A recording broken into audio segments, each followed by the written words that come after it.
Continuamos en la pantalla de Canal E, Mariano Gorodich. Gracias por estar estos minutos en este segmento para analizar lo que pasa con el dólar. Y si te parece, Mariano, vamos directo a los valores, ¿no? ¿Cómo no? Porque según un Banco Nación, el oficial cerró en 842 pesos con 75 centavos y esto responde a un crawling peg del 2% mensual. Pero ¿qué vamos a ver en las próximas semanas, en el próximo mes? A ver, ¿qué es lo que está leyendo ahora Martín en el mercado de futuros de dólar, ahí en el mercado de Mat/Barrofex? ¿Qué es lo que los contratos, ¿no?, que se están negociando para fin de marzo? Para el 31 de marzo se negocia un contrato de un dólar oficial mayorista de 938 pesos, 5% por debajo del precio de la rueda anterior. ¿Qué significa un poco esto? Que el mercado pricea que no va a haber una devaluación como fue la anterior brusca, sino que va a seguir este crawling peg, pero en lugar del 2% lo que te marca es que a partir de marzo esta micro devaluación va a pasar al 8% mensual. Bien. En abril, los contratos que se están negociando ahora en el mercado de futuros de dólar en el Mat/Barrofex, dólar de 1.037 pesos, lo que marca un crawling peg del 10% para abril. Bien. Ahora, ¿cuál es la ventaja para el gobierno? Que es no hacer una devaluación de una, es que no impacte totalmente en la inflación, claro, ¿sí?, que se vaya diluyendo. Ahora tenés una baja en los dólares financieros, un poco por el éxito del BOPREAL ayer, el bono para los importadores, que recaudó 2.400 millones de dólares, pesos que en lugar de ir al dólar, van a este bono, ¿no? Claro. Por otra parte... Yendo a eso, perdón, Mariano, pero yendo a esos valores, el CCL cerró considerablemente más abajo que en las últimas 24 horas y bajó en un 4.73% y cerró en 1.231 pesos con 86 centavos y el MEP también bajó en un 3%, llegó a 1.192 pesos con 2 centavos. Ibas a explicar un poco y a profundizar en el impacto que tuvo la cantidad de operaciones en relación al BOPREAL. Claro, tal cual. Y a ver, por otro lado, el anticipo ayer del ministro de Economía, Luis Caputo, de decir, vamos a pagarle nosotros a los importadores pymes, ¿no?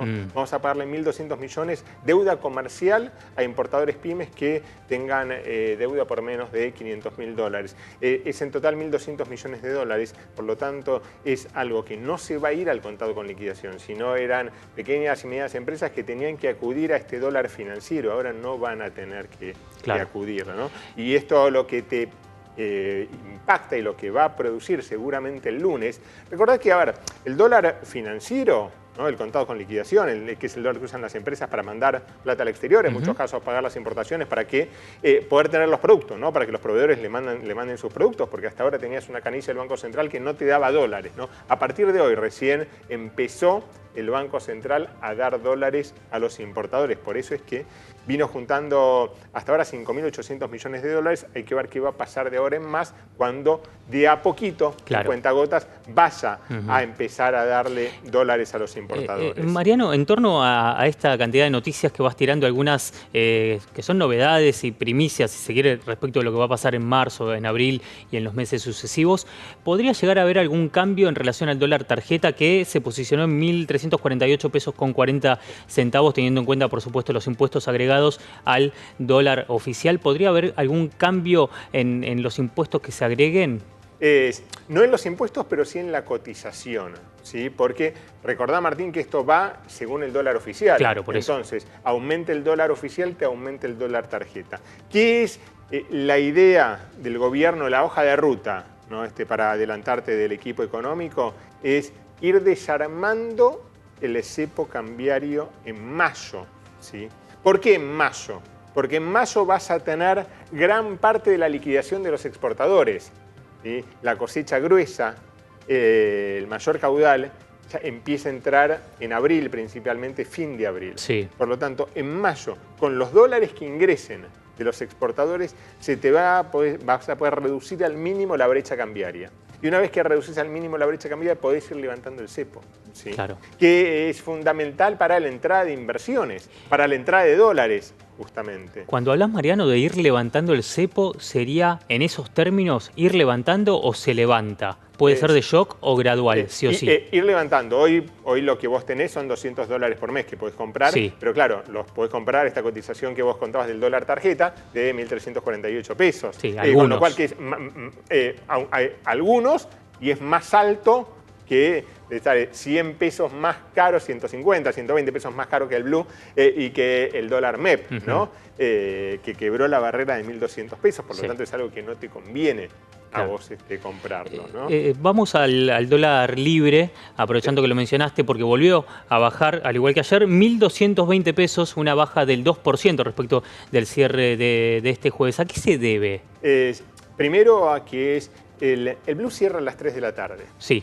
Y el contado con liquidación, que es el formador de precio del Blue, cierra a las 5. Entonces, esta baja, tanto el contado con liquidación como del MEP, el MEP por debajo de los 1.200 pesos, se va a ver reflejado el lunes en el Blue, ¿sí? ¿Por qué? Porque el cierre, la gran baja fue en las últimas 2 horas, cuando el mercado libre del dólar paralelo ya había cerrado. Y se debe también a que no hay pesos en la calle. La plaza está totalmente seca, ¿sí? ¿Por qué? Porque enero es un muy mal mes de ventas, pero en la costa incluso tenés los comerciantes que también se quejan que están vendiendo menos, ¿no? Por la caída del poder adquisitivo, entonces tampoco tenés pesos de ese lado.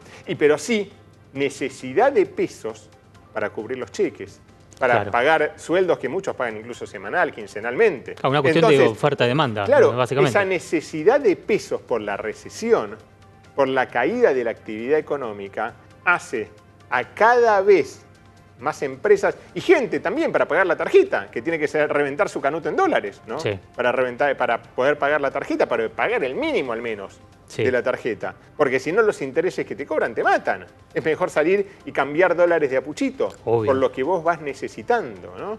Y lo mismo le está pasando a las empresas, que con lo que recaudan a las pymes no les alcanza. No. ¿Qué vamos a ver el lunes entonces en el Mercado Único Libre de Cambios? A ver, un banco central que va a seguir, ¿no?, comprando dólares es clave. Esta compra de dólares que vos veas, 200 millones de dólares viene comprando promedio por día el Banco Central, es clave para tener esta estabilidad cambiaria, este veranito cambiario que vos tenés. Pensá que un plazo fijo en pesos a 30 días te paga un 9% mensual. Con un dólar estable, incluso hacia la baja, como lo estás viendo ahora, pasa a ser una tasa en dólares. Un 9% mensual en dólares pasa a ser una tasa del 110% anual, que sería. Sí. Cuando un bono del Tesoro de Estados Unidos te paga el 4 anual, ¿no? Acá tenés el doble mensual. El carry trade es como se llama en la jerga financiera, esto de pasar de dólares a pesos para hacer tasa en pesos y después volverse a dólares y que se convierta tasa en dólares, ¿no? Bien. Hablabas al comienzo de nuestra charla sobre lo que pueda pasar en los próximos meses. Repasemos entonces cuáles van a ser esas modificaciones en el crawling peg, que hasta acá es del 2% mensual, como veníamos repasando. Lo que te marca hoy los contratos de dólar futuro en el MATBA-ROFEX es que a partir de febrero se va a acelerar levemente el crawling peg a niveles del 3-4%.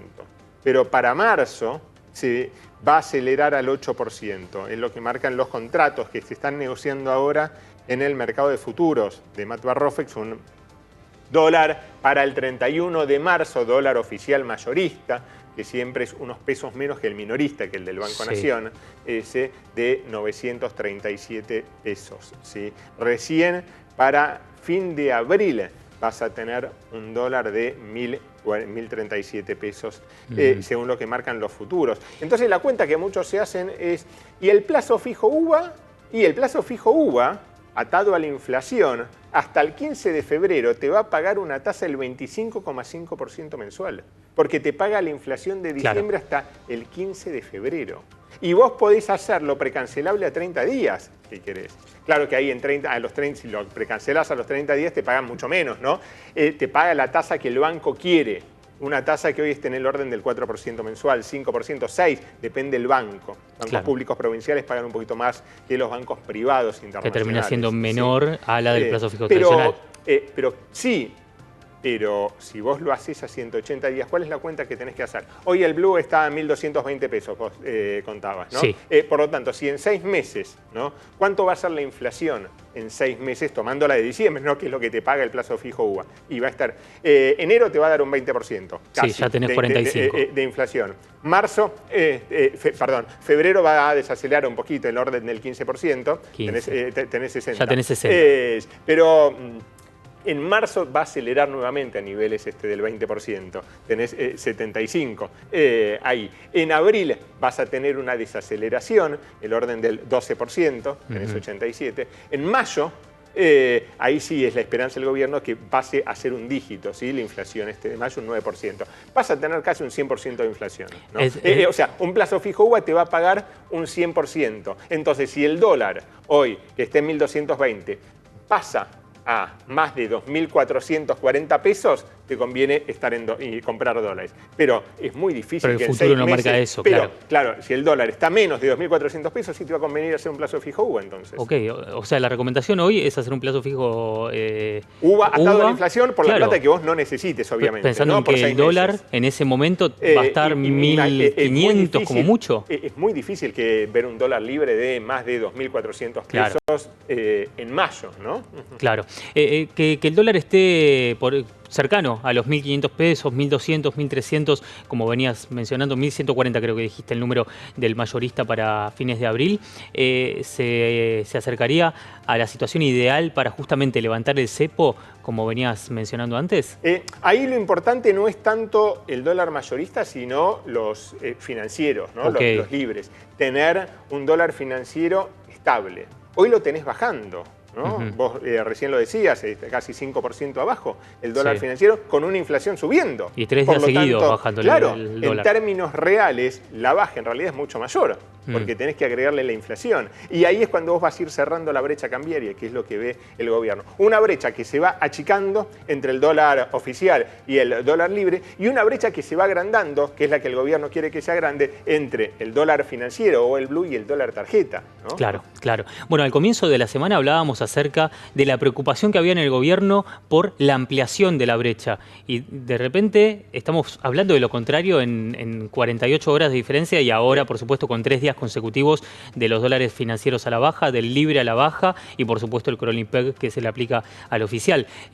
¿Cuáles son los 2 o 3 motivos que están detrás de esto? Empezando por lo que mencionaba sobre el BOPREAL. Claro, en primer orden es ese, ¿no? Los 2.400 millones que logró ayer la licitación del BOPREAL. Segundo, la acumulación de reservas que viene haciendo el Banco Central, ¿no? Ya van 5.000, casi 6.000 millones de dólares en lo que va de la gestión de Javier Milei. Es algo importante cuando vos tenías reservas negativas de prácticamente 10.000 millones de dólares, que todos los días vayas pudiendo ir comprando reservas, ¿no? Es uno de los semáforos que ve el mercado para ver al día siguiente qué es lo que pueda llegar a pasar con el dólar. Vamos a ver qué va a pasar. Dato clave va a ser la ley Ómnibus, ¿no? Sí puede tener finalmente la media sanción pese a las modificaciones. Si lo logra, esta media sanción es una victoria para el círculo rojo, para el establishment, para el sector financiero, que dice, bueno, ok, Javier Milei va a poder hacer las reformas que necesita para ir llevándonos a este déficit fiscal cero, ¿no? Achicar